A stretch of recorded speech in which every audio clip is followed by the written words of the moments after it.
बिस्मिल्लाहिर्रहमानिर्रहीम। अल्हम्दुलिल्लाहि नहमदुहु व नस्तईनुहु व नस्तगफिरुहु व नु'मिनु बिही व नतवक्कलु अलैहि व नऊज़ु बिल्लाहि मिन शुरूरि अनफुसिना व मिन सय्यिआति अअमालिना। मन यहदिहिल्लाहु फला मुदिल्ल लहु व मन युद्लिल्हु फला हादिय लहु। वनशहदु अन ला इलाहा इल्लल्लाह वहदहु ला शरीका लहु वनशहदु अन्ना सय्यदना व नबिय्यना व मौलाना मुहम्मदन अब्दुहु व रसूलुहु। फ़अऊज़ु बिल्लाहि मिनश शैतानिर रजीम। बिस्मिल्लाहिर रहमानिर रहीम।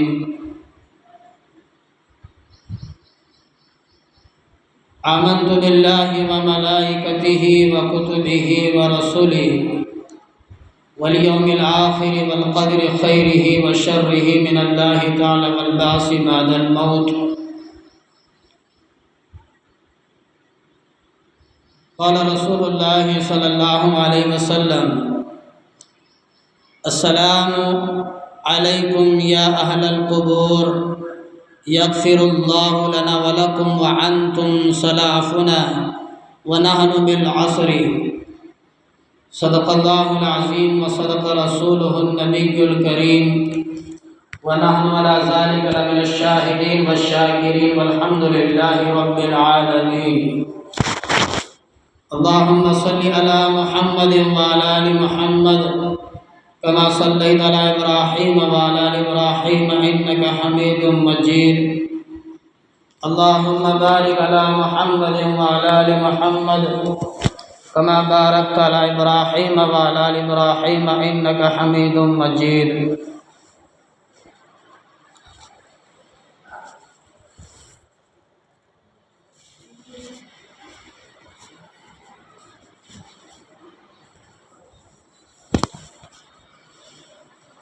बुजुर्गों और दोस्तों,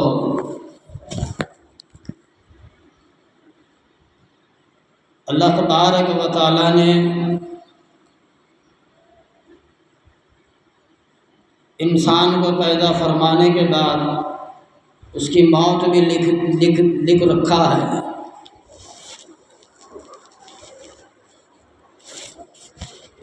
इंसान के पैदा होने के बाद उसकी मौत भी अल्लाह तबारक व तआला लिख रखा है।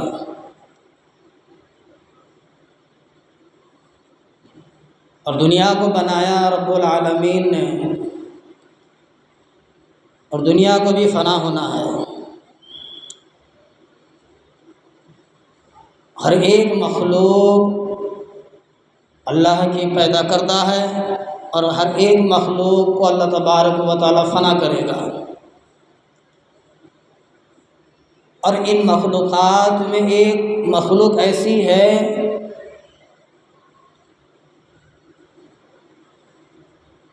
जिसको मरने के बाद दफनाया जाता है। अल्लाह की हज़ारों मखलूक़ात हैं जिसकी कोई गिनती नहीं, रब्बुल आलमीन जानता है। और इस मखलूक में सिर्फ़ एक ऐसी मखलूक है जिसको दफनाया जाता है, वह इंसान है। वो आप हैं, मैं हूँ, हम सब मरेंगे। तो उसका रब्बुल आलमीन का हुक्म आएगा, हम सब मरेंगे और सारी दुनिया की दौलत मिल कर के भी हमें नहीं बचाएगी। ये उस मालिक के कायनात के कब्ज़े कुदरत में है। अल्लाह तबारक व तआला ने मौत के बाद, इंसान ख़त्म होने के बाद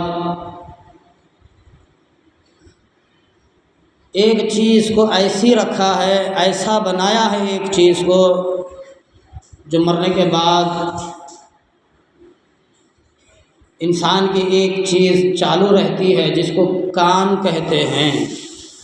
मतलब ये कान नहीं है, वो अल्लाह रब्बुल आलमीन उसको वो लगाएगा।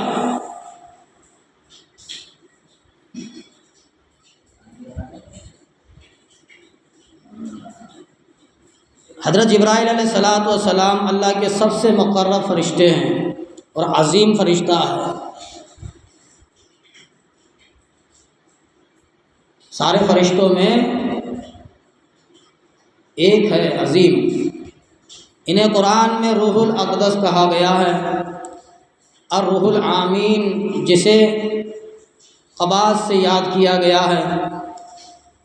हज़रत जिब्राइल अलैहिस्सलाम का क्या, हज़रत जिब्राइल अलैहिस्सलाम के बुनियादी काम, इनका सबसे अहम और बुनियादी फ़राइज़ अल्लाह के अहकाम को पैगम्बरों तक पहुँचाना और इसके पैगामात और वही को नबियों तक पहुँचाना एक अहम बड़ी ज़िम्मेदारी है। जिब्राइल की एक अहम बड़ी ज़िम्मेदारी है जिसमें किसी भी किस्म की गलती और कोताही नहीं करता, किसी किस्म की कोताही नहीं होती। किसी भी किस्म की गलती फरिश्ते से नहीं होती। इन्होंने अल्लाह तबारक व तआला के हुक्म से कुरान मजीद को नबी करीम सल्लल्लाहु अलैहि वसल्लम पर नाजिल फरमाया। अल्लाह के हुक्म से सारा कुरान मजीद नबी करीम सल्लल्लाहु अलैहि वसल्लम पर नाजिल फरमाया और नबी करीम सल्लल्लाहु अलैहि वसल्लम पर नाजिल फरमाया सारा मुकम्मल कुरान मजीद दीगर पैगंबरों पर वही नाजिल हुई, सिर्फ हमारे नबी सल्लल्लाहु अलैहि वसल्लम पर बल्कि तमाम अंबिया कराम पर भी वही लाने का फरीज़ा जिब्राइल आमीन पर है।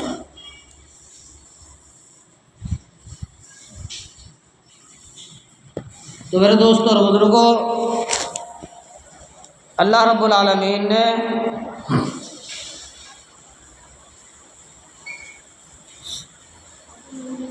नबी करीम सल्लल्लाहु अलैहि वसल्लम के ज़रिए से हमें बताया गया, हमें दीन सिखाया गया। सहाबा कराम के ज़रिए से, नबी करीम सल्लल्लाहु अलैहि वसल्लम के ज़रिए से सहाबा तक पहुँचा।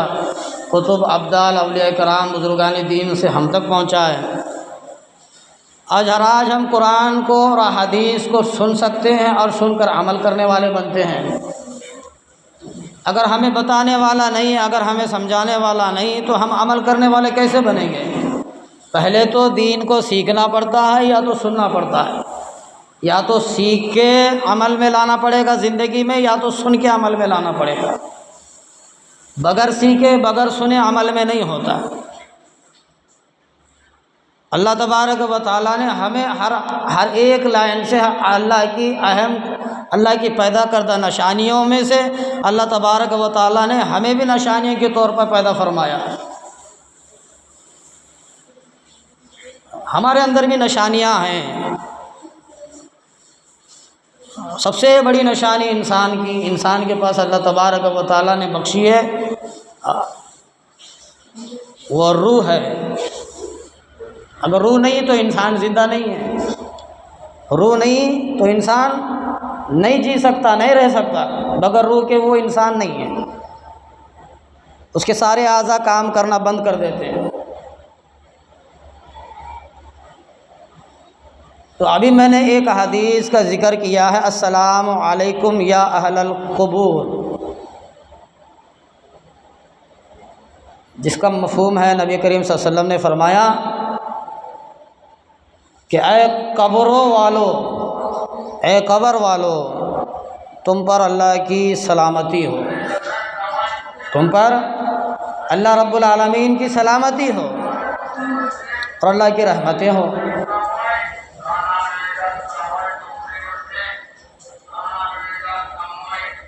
अल्लाह के रसूलुल्लाह सल्लल्लाहु अलैहि वसल्लम ने फरमाया कि ऐ लोगो, ऐ कब्र वालो, तुम पर अल्लाह की सलामती हो, तुम पर अल्लाह की सलामती हो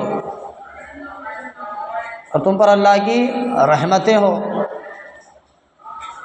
और आगे चल कर के फरमाया, लोगों तुम हमसे पहले चले गए हो, तुम हमसे पहले चले गए हो और हम तुम्हारे पीछे आने वाले हैं। और जितने लोगों को हमने दफनाया और हमें ये यकीन नहीं कि मुझे भी जाना है, हमें ये यकीन नहीं कि मुझे भी जाना है, हमें कुरान ने समझाया, हम नहीं समझे। हमने हदीसों के ज़रिए से सुना, हम नहीं समझे। हमें बताने वालों ने बताया, हम नहीं समझे। हमें समझाने वालों ने समझाया, हम नहीं समझे। कम से कम जिस आदमी को हम कब्र तक पहुंचा रहे हैं, जिसको हम कब्र के दरवाजे तक पहुंचा रहे हैं, उसके ऊपर मिट्टी डाल करके आ रहे हैं, तब भी हम नहीं समझते। कितना अच्छा बेहतरीन अल्लाह के रसूलुल्लाह सल्लल्लाहु अलैहि वसल्लम ने फरमाया, ऐ कब्र वालों, तुम पर अल्लाह की रहमत हो, अल्लाह का सलाम, तुम पर सलामती हो। अल्लाह तुम पर सलामती नाजिल फरमाए, अल्लाह तुम पर रहमत नाजिल फरमाए। और आगे फरमाया, तुम हमसे पहले जा चुके हो। एक भाई ने दूसरे भाई को दफन किया, बीवी ने, शौहर ने बीवी को दफन किया, बाप ने बच्चे को दफन किया, बच्चों ने बाप को दफन किया, माँ को दफन किया, एक दोस्त ने दूसरे दोस्त को दफन किया, एक महबूब ने अपने महबूब को दफन किया, एक यार ने अपने यार को दफन किया, एक उस्ताद ने अपने शागिर को दफन किया, शागिर ने अपने उस्ताद को दफन किया। यह सिलसिला अल्लाह तबारक व तआला ने दुनिया जब से बनाई है, उस वक़्त से लेकर के क़यामत तक ये जारी रहेगी। तो इसलिए हमें ये समझना है, जितनों को हम अपने हाथों से दफनाया है, जितनों को हमने अपने हाथों से नहलाया है, जितनों को हमने अपने हाथों से जनाजे उठा करके कब्रस्तान लेकर के गए हैं, जितनों के हमने फातिहा पढ़े, वो हमारे साथ भी होने वाला है, हमारे साथ भी होगा।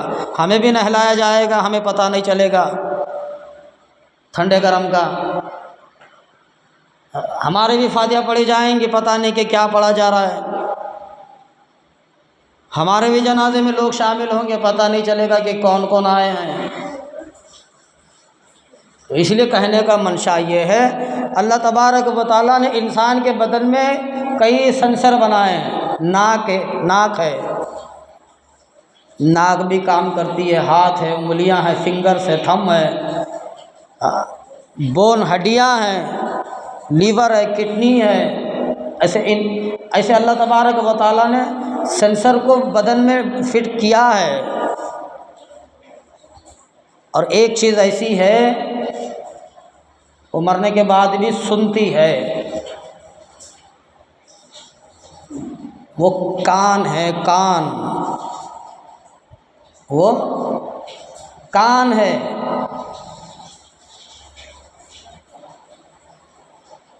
हमें यकीन करना पड़ेगा। आज हमने कितों के फातिहा नहीं पढ़े, कब्रस्तान में जाके अस्सलाम या अहलल कुबूर कहा, कितने फातिहा नहीं हुई है। किसके लिए? मुर्दे के लिए, मैयत के लिए, उसकी मग़फ़िरत के लिए, उसकी शफ़ाअत के लिए।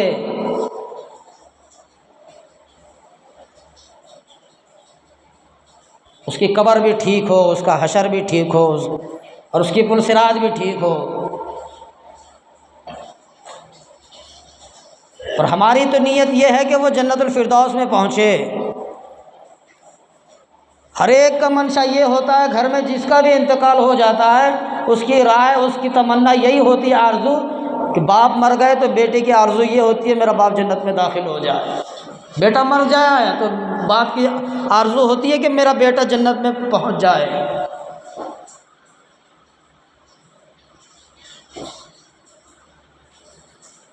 कौन तलब नहीं करेगा कि जन्नत में दाखिल हो। तो इसलिए हर इंसान को दुआ करना चाहिए। और दुआ मुखल इबाद, दुआ इबादत का मग़ज़ है। अल्लाह को बंदे की दुआ बहुत पसंद आती है। अल्लाह की ज़ात को दुआ बहुत पसंद आती है। जब बंदा अल्लाह के सामने झोली फैलाता है तो अल्लाह की ज़ात खुश होती है, फरिश्तों से फरमाती, देखो मेरा बंदा मुझे कैसे मांगता है,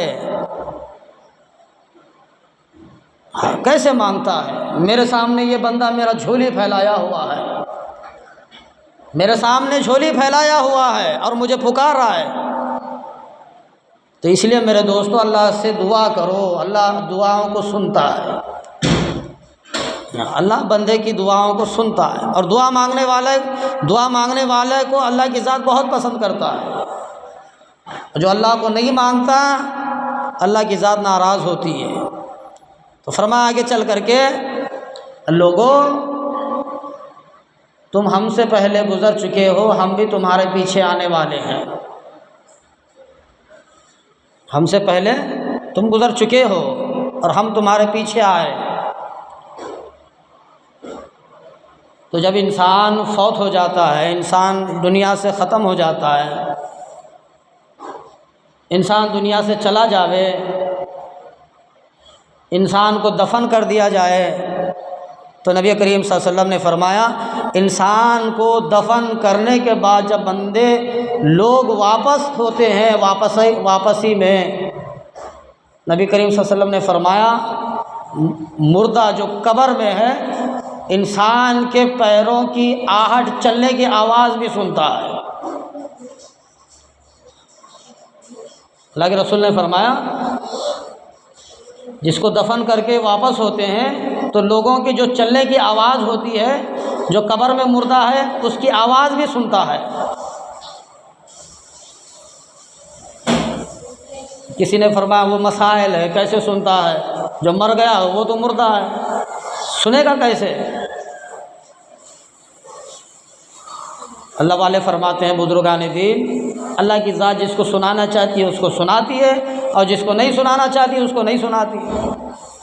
सुनाने वाली ज़ात तो अल्लाह रब्बुल आलमीन की है, हमें ये यकीन करना है। मेरे मरने के बाद जिसकी आवाज़ मुझे सुनाई देगी कब्र में, वो अल्लाह जाने, वो अल्लाह सुनाएगा, और जिसकी आवाज़ मुझे अल्लाह नहीं सुनाएगा वो अल्लाह जाने नहीं सुनाए। सुनाने वाला तो वही है। हमारी सभी की राय ये है, हमारी सभी की नीयत ये है, हम ये सोच कर कब्रों पर जाते हैं कि ये हमारी सुनता है। बाज़ के औलिया कराम, बाज़ बुजुर्गान दीन के नज़दीक यूँ भी लिखा है कि मुर्दा सुनता नहीं है, वो हकीकत सुनता नहीं है।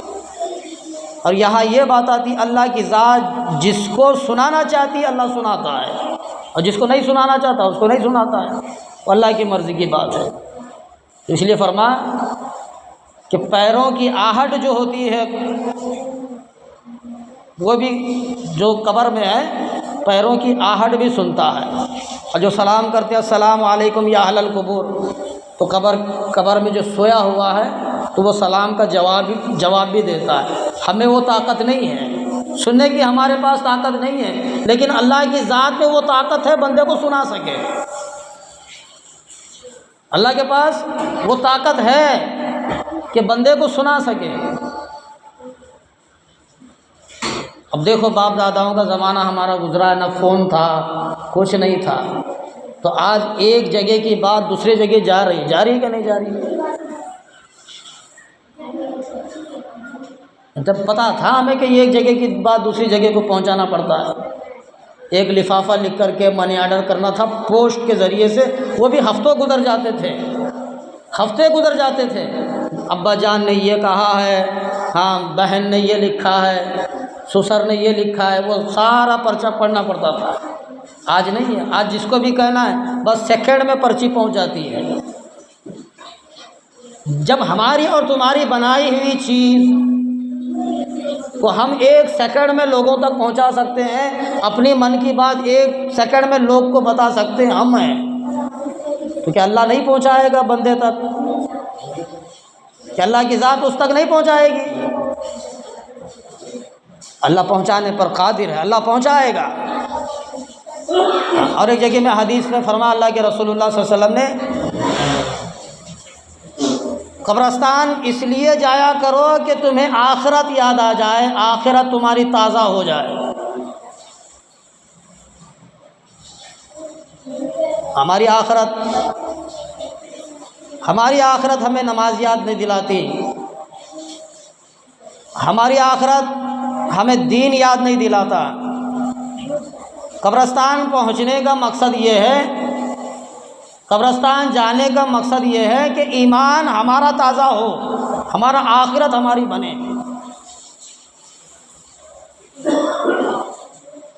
हमारा ईमान बने, हमारी आखिरत बने। आखिरत बनने का मंशा क्या है?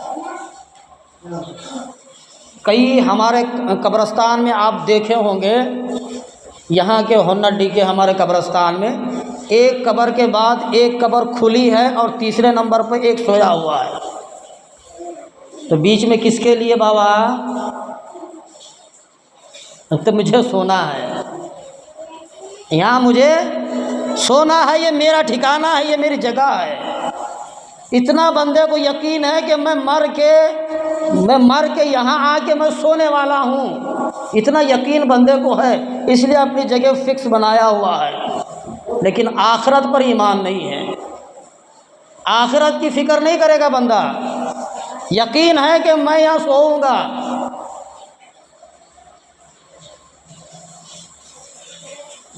कब्रें तैयार होंगी, कब्रें बनाई जाएंगी, कब्रों को तैयार करके इंसान रखेगा।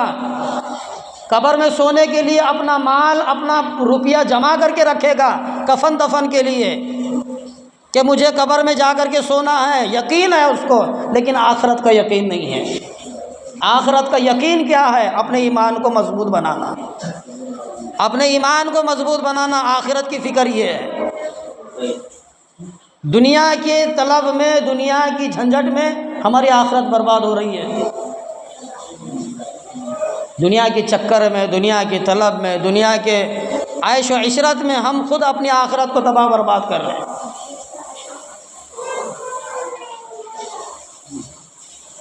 नबी करीम सल्लल्लाहु अलैहि वसल्लम ने फरमाया, अल्लाह के रसूल सल्लल्लाहु अलैहि वसल्लम की हदीस है, चंद चीज़ें ऐसी हैं। अब मैंने एक बात बताई कब्रिस्तान जाने के बारे में। कब्रिस्तान जाया करो, इसमें इंसान की आखिरत तैयार होती है, आखिरत बनती है। अल्लाह के रसूलुल्लाह सल्लल्लाहु अलैहि वसल्लम ने फरमाया, बहुत अच्छी प्यारी हदीस है। उलमाए कराम फरमाते हैं, इंसान के मरने के बाद चंद ऐसे चीज़ें हैं मरने के बाद भी काम आएंगी। चंद ऐसे काम हैं मरने के बाद भी काम आएंगे। हजरत मैं करूं तो मेरे मरने के बाद वो मेरी कब्र में काम आना वो चीज़ें, और मेरी हशर में काम आना वो चीज़ें, और मेरी पुलसिरात में काम आना वो चीज़ें, और मुझे जन्नत तक लेके जाना वो चीज़ें। वो कौन सी चीज़ें हैं?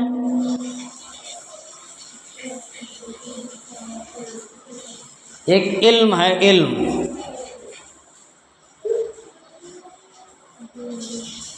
इल्म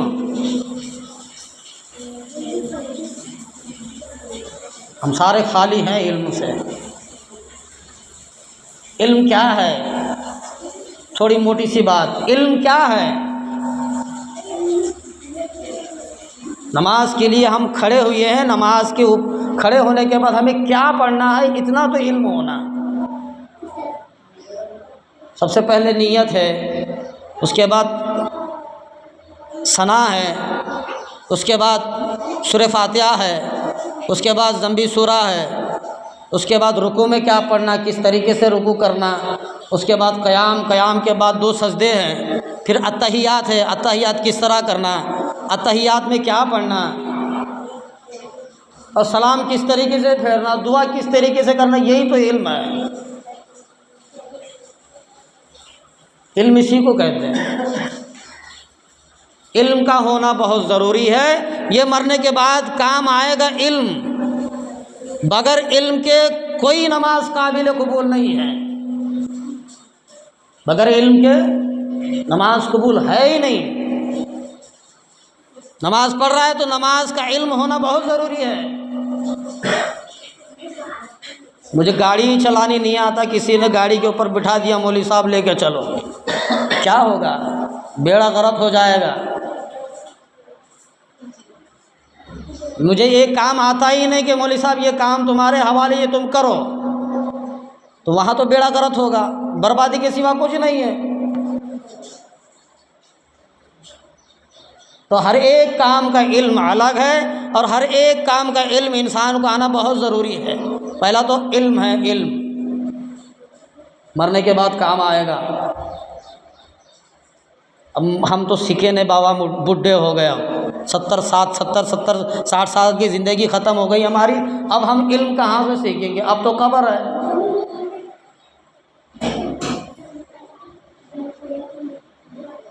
तो तो इसके अंदर उलमाए कराम ने चंद मसाइल बयान किए हैं। जहाँ इल्म का दायरा लगता है, जहाँ इल्म को सिखाया जाता है, कुरान मजीद हो, अहादीस हो, किताबें हों, मदरसे चलते हैं, मकतब चलते हैं, ऐसी जगहों में अपने तरफ से अपना माल खर्च करके उन बच्चों के ऊपर खर्च करना है जो इल्म हासिल करते हैं। एक बुजुर्ग फरमाते हैं अल्लाह तबारक व तआला क़यामत के दिन सारी इंसानियत को खड़ा करेगा और एक आदमी होगा वो जहन्नम की तरफ जा रहा होगा। एक आदमी जहन्नम की तरफ जा रहा होगा तो उसके पीछे 4 बच्चे दौड़ते हुए आएंगे। कितने बच्चे? 4 बच्चे दौड़ते हुए आएंगे जहन्नम की तरफ जाने वाले के। उसको पकड़ के खींचेंगे और अल्लाह की बारगाह में पेश करेंगे। उसको पता नहीं कि ये मेरी औलाद तो है ही नहीं, मेरी औलाद तो है ही नहीं कि मुझे जहन्नम से बचाया जा रहा है, इस दर्दनाक भट्टी से मुझे बचाया जा रहा है। ये कौन है? फरमाते हैं ये वो हैं जिनके ऊपर तुमने दुनिया में अपना माल खर्च किया था,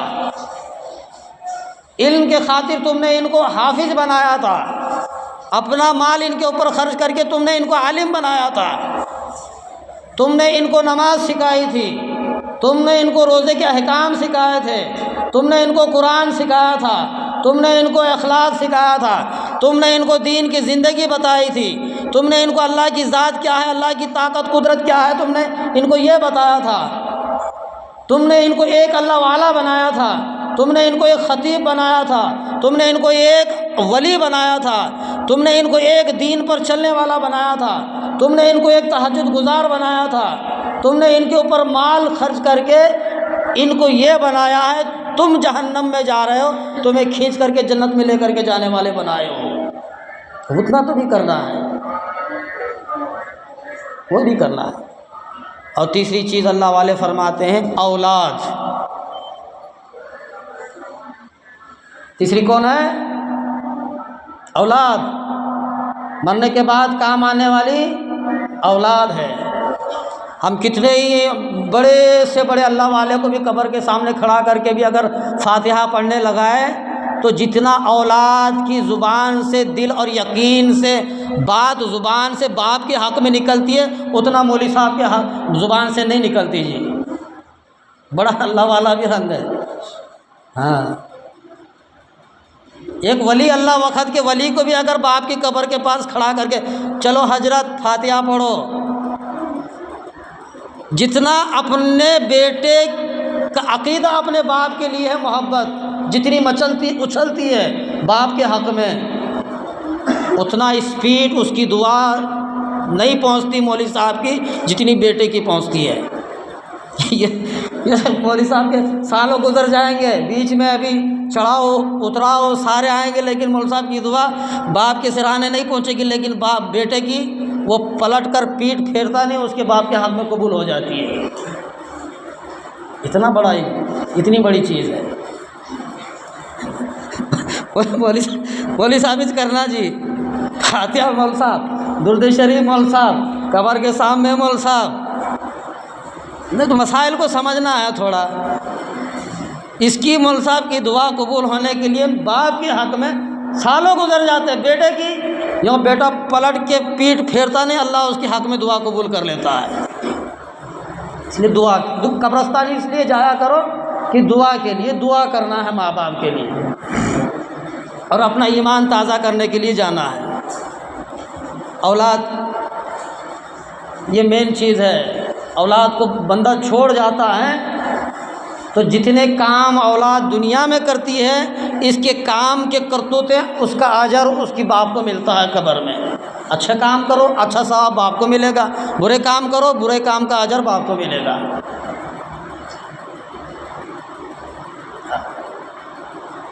नमाज में पढ़ रहा है, एक वक्त की नमाज पढ़ा तो हम दुआ मांगे या ना मांगे, बस दिल में नीयत है या अल्लाह मैं एक नमाज पढ़ी है फजर की। मैंने गुज़िश्ता जुमे में बताया था जिब्राइल अलैहिस्सलाम 40,000 साल तक नमाज पढ़ी अल्लाह की कितने साल? 40,000 साल तक जिब्राइल ने, अल्लाह ने फरमाया अल्लाह, जिब्राइल ने फरमाया अल्लाह मैं तो नमाज़ पढ़ ली, अब तेरी तो इबादत कर ली। अल्लाह फरमाया जिब्राइल बहुत अच्छी नमाज़ पढ़ी है तूने, लेकिन आखिर में मेरी एक उम्मत आने वाली है जो मोहम्मद रसूलुल्लाह की उम्मत होगी आखिरी दौर में। उस उम्मत की फजर की 2 रकात नमाज तेरे 40,000 साल से अफजल है। खाली सुन्नत बाबा, अभी फ़र्ज़ों की गिनती अलग है। यकीन करो, भरोसा करो, समझो। हमने माँ बाप को दफन किया, कब्र में है, हमारे आमाल उनको कोई तकलीफ़ ना दे, हमारे करतूत उन्हें कोई तकलीफ़ ना दे, हाँ वो सब जानते हैं। अभी मैंने बताया ना, इंसान के पास कई सेंसर है, कान है, आँख है, नाक है, मुंह है, ये सेंसर है, दिमाग है, बॉडीज़ में सेंसर अल्लाह फिट किए हैं। जब बंदा मर जाए तो हजरत पूरे ख़त्म हो जाते हैं जी, कुछ भी नहीं रहते। ये हाथ करना बंद, ज़ुबान बोलना बंद, नाक सूंघना बंद, दिमाग सोचना बंद, चलना बंद, सब बंद हो जाते हैं। लेकिन एक चीज़ खुली रहती, वो कान है, ये कान खुले रहते। इसलिए अल्लाह वाले फरमाते जब मुर्दा मर जाता है, जब बॉडी पड़े हुए रहती है, चीखना चिल्लाना कम करो, गम मनाओ, चीखो मत, चिल्लाओ मत, मुर्दे को तकलीफ़ होती है। वो सुनने पर कादिरी अल्लाह की ज़ात उसको सुनाती है, लेकिन वो बोल नहीं सकता, रोना वो सुन सकता है, तो कब्र में भी वो सुनेगा। हम जाते फातिहा पढ़ने, यूँ मर के दफन हुआ नहीं, ज़ियारत ले, 10वां ले, फिर 20वां आता, हाँ 20वां ले, फिर 40वां, फिर जुम्मे की ज़ियारत, फिर पीर की ज़ियारत, फिर बरसी की ज़ियारत, जाते ना जाते कब्रस्तान।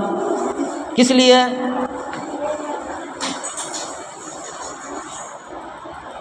सुनते वो लोग हैं, इसलिए हम जाते हैं। वो बंदे कब्र में जो सोया हुआ है वो सुनता है, इसलिए हम जाते हैं। उनको बख्शवाने के लिए हम जाते हैं, उनको सुकून दिलाने के लिए हम जाते हैं। अल्लाह के रसूलुल्लाह सल्लल्लाहु अलैहि वसल्लम ने फरमाया जब भी तुम कब्रस्तान में पहुँचो तो यूँ कहो अस्सलामु अलैकुम या अहलल कुबूर, ऐ सारे कब्र वालों तुम पर सलामती हो। और आगे फरमाया तुम हमसे पहले गुजर चुके हो, हम तुम्हारे पीछे आने वाले हैं, अब मेरा नंबर है। दुनिया की आयशो इशरत ने हमें धोखे में डाल रखा है। मुझे यकीन नहीं कि मैं भी मरूंगा, मुझे यकीन नहीं कि मेरे भी आँखें बंद करेंगे, मुझे भी यकीन नहीं कि मेरे अंगूठों को मिलाकर डोरी बांधी जाएगी, मुझे यकीन नहीं कि मेरे सिराने भी अगरबत्तियां जलाए जाएंगे। यकीन है? मुझे यकीन नहीं कि मेरे ऊपर भी एक चादर उड़ाई जाएगी, मुझे यकीन नहीं कि मुझे भी मुर्दा करार दिया जाएगा, जिंदा नहीं। वही बीवी हमारे चेहरे को देख के खुश होती थी, आज वो हमसे बात करने के लिए तैयार नहीं है, बाजू में बैठने के लिए तैयार नहीं है। काई की ज़िंदगी बाबा? वही बेटियों के ऊपर माल खर्च कर को ज़िंदगी को लुटा दिया हमने, बेटियां और बेटों के लिए अपनी ज़िंदगी को, वही एक रात रख लेने के लिए तैयार नहीं है। मुर्दा है तू। काई की मोहब्बत और वो नबी की मोहब्बत देखो, वो रसूलुल्लाह की मोहब्बत देखो। जब सारी दुनिया कल क़यामत के मैदान में होगी, सब मुसीबत के आलम में होंगे, एक नबी मोहब्बत करने वाला मोहम्मद रसूलुल्लाह सल्लल्लाहु अलैहि वसल्लम कहेगा उम्मती उम्मती, मेरा उम्मती है, मेरा उम्मती है, उम्मती उम्मती, या अल्लाह ये मेरा उम्मती है। तो इसलिए हम कब्रस्तान इसलिए जाते हैं कि लोग मुर्दों की मग़फ़िरत हो, मुर्दों को बख्शवाया जाए। तो मैंने दूसरा बयान किया, पहला इल्म और दूसरी औलाद। ऐसे काम ना करो कि माँ बाप को तकलीफ़ हो, माँ बाप को ऐसे काम ना करो ज़िंदा रहते हुए कि बाप को, तेरी माँ को कब्र में तकलीफ़ हो। हम बड़े वली बनते फिरते हैं, बड़े परहेज़गार बनते फिरते हैं, क्या बना मेरी नमाज़ों का, मेरी रोज़ों का, मेरी ज़कात का, मेरे माल खर्च करने का क्या बना?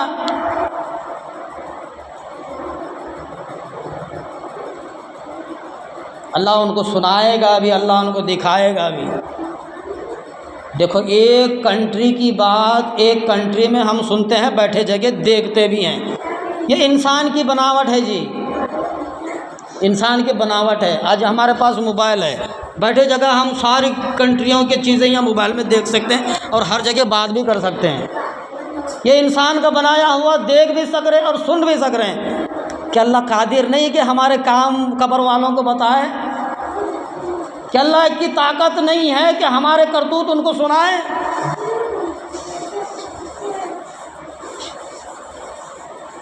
तो रसूलुल्लाह सल्लल्लाहु अलैहि वसल्लम ने फरमाया, कब्रस्तान जाया करो, मुर्दों की ज़ियारत किया करो और अपने माँ बाप के हक़ में दुआ किया करो। अल्लाह के रसूलुल्लाह सल्लल्लाहु अलैहि वसल्लम ने फरमाया, उलमाए कराम फरमाते हैं, जब तू अपने बाप की कब्र के पास खड़ा होकर के सूरह फातिहा, 3 कुल और कुल औज़ बिरब्बिल फलक, कुल औज़ बिरब्बिन नास पढ़ता है, एक और एक जगह पर एक ही कुल अल्लाह का सूरा अगर पढ़ के बख्शेगा बाप के नाम पर तो पूरा मुकम्मल कुरान बन के पहुँचेगा बाप की कब्र पर। बाप के हक़ में पूरा मुकम्मल कुरान बन के पहुँचेगा। एक आयतल कुर्सी पढ़ के अगर पहुँचाए बाप के हक़ में तो कुरान, आयतल कुर्सी कहता है मैं तेरे बाप के हक़ में पूरा मुकम्मल कुरान बन के पहुँचूँगा। ये बेटे का हक़ है। मौलवी साहब के महीनों गुजर जाते हैं, मौलवी साहब यूँ पढ़ रहे नहीं फातिहा बाप के हक़ में, जो मर गया बंदा, जिसके पास भी कब्र के पास हम खड़े हैं ज़ियारत के लिए जाते हैं, मौलवी साहब खड़े फातिहा पढ़ रहे बाप, मौलवी साहब की दुआ, मौलवी साहब के फातिहा 8 दिन में पहुँचने की, 10 दिन में पहुँचने की, महीना जाते की पता नहीं है। बेटा यूँ पढ़ के पीठ फेरता नहीं, बाप के हक़ में बेटे की दुआ कबूल हो जाती है। इसलिए हर जुम्मा जाया करो, अपना ईमान भी ताज़ा होता है कि मुझे भी बाप के बाद मुझे भी सोना है, मेरी भी कब्र बनेगी। आखिरी बात कह के ख़त्म करता हूँ। एक जमात गई थी कब्रस्तान, जमात माने जमा, 4 लोग हो, 8 लोग हो, वो सारे मिलके कब्रस्तान का चक्कर लगाए। रात का वक़्त था, पैर में हड्डी लगी, वो हड्डी उठा के यूँ बता रहा जमात के लोगों, हजरात ये देखो हड्डी, मुझे बड़ी घबराहट है ये हड्डी को देख के, मुझे बड़ी घबराहट होती है ये हड्डी को देख के। ये तो रात का आलम है। और परेशान हो गया बंदा, वो कहता है कि रात के वक़्त में अभी तो तू ज़िंदा है, हम तेरे आसपास आजू बाजू है, चक्कर लगा रहे हैं और हम भी देख रहे हैं कि ये हड्डी है। मनो भर मिट्टी के नीचे अंदर क्या बन रहा है किसी को पता नहीं है। तनों के हिसाब से मिट्टी पड़ी हुई है, अंदर क्या बन रहा है किसी को पता नहीं। अल्लाह के रसूलुल्लाह सल्लल्लाहु अलैहि वसल्लम ने फरमाया, कब्र कीड़े और मकोड़ों का घर है जी, कीड़े और मकोड़ों का घर है। अब बीच मौलवी साहब देखो आधे घंटे से मुर्दा भी सुनता भी है, बोलता भी है, समझता भी है। अब तक मौलवी साहब बोले अब बोल रहे कीड़े मकोड़ों का घर है, सारा बदन सड़ जाएगा, सारा बदन को कीड़े मकोड़े खा जाएंगे, हड्डियां भी थोड़े थोड़े साल के बाद वो भी रेजा रेजा हो जाएंगे, कब्र में उसका नाम और निशान बाकी नहीं रहेगा। अब कहाँ से सुनेगा? अल्लाह सुनाने वाला है। 2 चीज़ें हैं, एक इल्लियीन, एक सिज्जीन। इंसान की रूहों को अल्लाह इल्लियीन में जमा रखेगा, पाक रूहों को इल्लियीन में जमा रखेगा, और जो बदबख्त है, अल्लाह के नाफरमान है, वो अल्लाह की फ़हरिस्त से निकल चुके, उनके नामों को सिज्जीन में जमा रखेगा। तो अल्लाह उनको वहाँ सुनाएगा और अल्लाह इनको यहाँ सुनाएगा। वो अल्लाह सुनाने पर कादिर है, वो कुदरत रखता है। तो उसने कहा कि ये तो हड्डी पकड़ के जो काम कर रहा है, ये मन भर मिट्टी के अंदर क्या बन रहा है किसी को पता नहीं है। ये तो अंधेरे का वक़्त है, रात का वक़्त है। अब यहाँ कितना अंधेरा है किसी को पता नहीं है। नया बीवी काम आएगी, नया बच्चा, ना बीवी आएगी साथ में, ना बच्चे आएंगे, न तेरा माल आएगा, न तेरी औलाद आएगी, कुछ नहीं आएगा। रसूलुल्लाह सल्लल्लाहु अलैहि वसल्लम ने फरमाया मरने के बाद तेरे अमाल काम आएंगे, मरने के बाद तेरे अमाल काम आएंगे। तूने जैसा बोया दुनिया में, समझ, तूने जैसा दुनिया में कमाया है वही तेरे को ले को जाना है। हाँ, गाँव को जा रहा हूँ जी बाबा, एक 8-10 दिन के वास्ते, अब मैं नहीं आता, बेटी कन जा रहा हूँ, चल।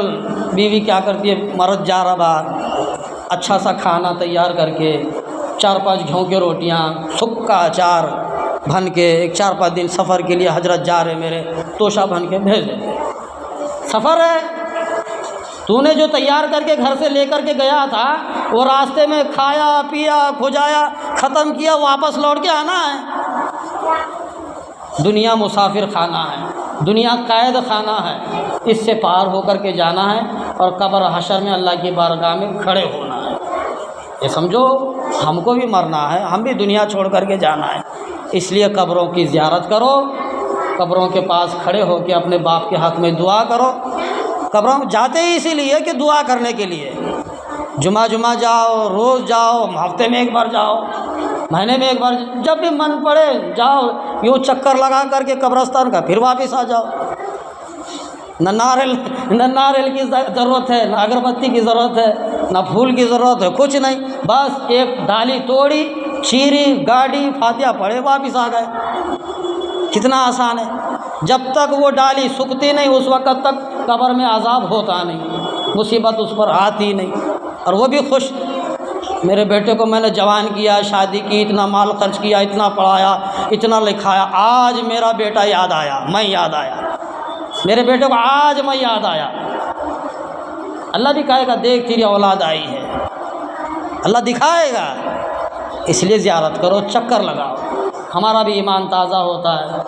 हमको भी कब्र में जाना है, हमको भी हशर में जाना है। तो अल्लाह से दुआ है कि अल्लाह मुझे और आपको अमल की तौफीक अता फ़रमाए। व आखिर अल्हम्दुलिल्लाह।